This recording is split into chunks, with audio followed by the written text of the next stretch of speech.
Là maintenant, tout de suite, on va rentrer dans le vif du sujet. Comment faire un business plan? Alors, qu'est-ce qu'un business plan? Imaginez que vous décidez de partir en vacances sans avoir rien réservé. Vous risquez d'atterrir en plein milieu de la forêt ou dans une auberge de jeunesse miteuse. C'est un peu comme ça pour votre entreprise si vous n'avez pas de business plan. Avant toute chose, un business plan, ce n'est pas une boule de cristal. Généralement, on va faire un business plan à deux moments dans la vie d'une entreprise. Le premier, c'est à la création, pour s'assurer que le business est rentable et pour trouver des financements. Le deuxième moment où on va faire un business plan, c'est pour actualiser ses prévisions. Peut-être qu'on a fait mieux que prévu ou moins bien que prévu et qu'on a besoin d'actualiser ses prévisions. Le business plan, c'est un formidable outil de gestion qui permet de s'assurer qu'on est rentable, de définir un cap, une stratégie, de s'assurer qu'on part bien d'un point A et qu'on va en direction d'un point B. Peut-être qu'on n'y arrivera pas, mais au moins, on se dirige vers cette direction. Le business plan, c'est également un outil de communication, que ce soit un outil de communication interne ou externe. Interne auprès de ses équipes, de ses salariés,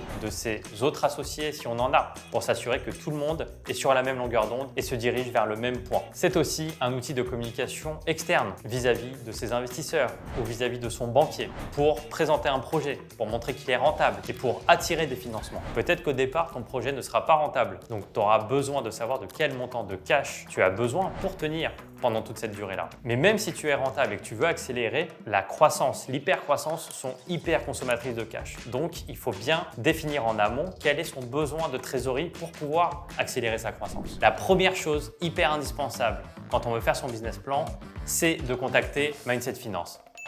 Ça, c'était génial.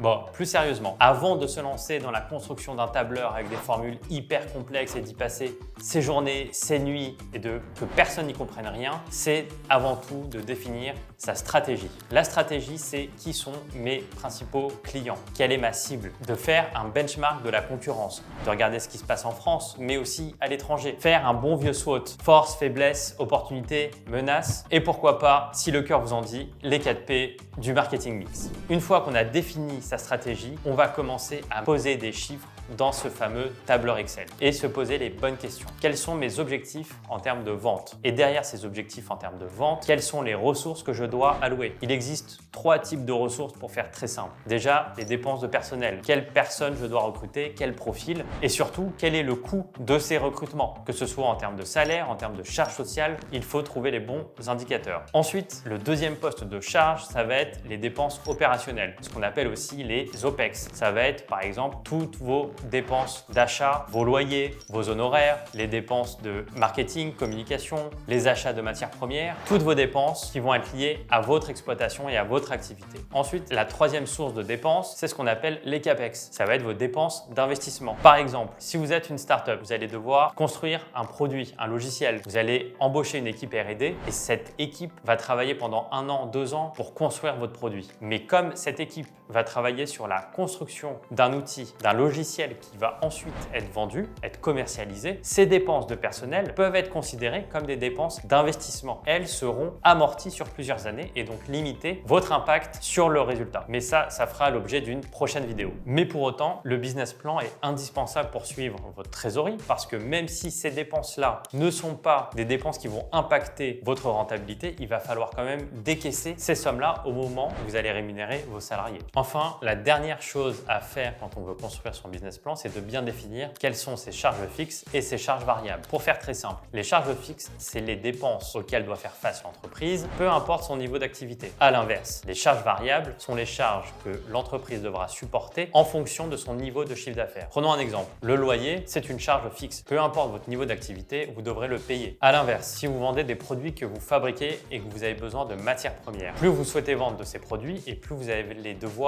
acheter ces matières premières. Il s'agit donc d'une charge variable. Prenons un deuxième exemple. Si vous êtes prestataire et que vous avez recours à des freelances, plus vous allez avoir recours à ces freelances-là et plus ça va représenter un point important de charge variable. L'intérêt de distinguer ces charges fixes et ces charges variables est de pouvoir variabiliser leur impact dans son business plan et donc de voir directement l'effet sur ma rentabilité. Cela permet également de travailler sur, par exemple, 3 types d'hypothèses. Hypothèse optimiste, pessimiste et une hypothèse intermédiaire. J'espère que cette vidéo vous a plu et que vous avez compris à quoi servait et comment faire un business plan. On vous prépare très prochainement des vidéos pour vous détailler des business plans liés à des secteurs d'activité. On se retrouve très vite pour une nouvelle vidéo. N'oubliez pas de vous abonner et de me dire ce que vous en pensez en commentaire pour qu'on puisse en discuter ensemble. Ciao!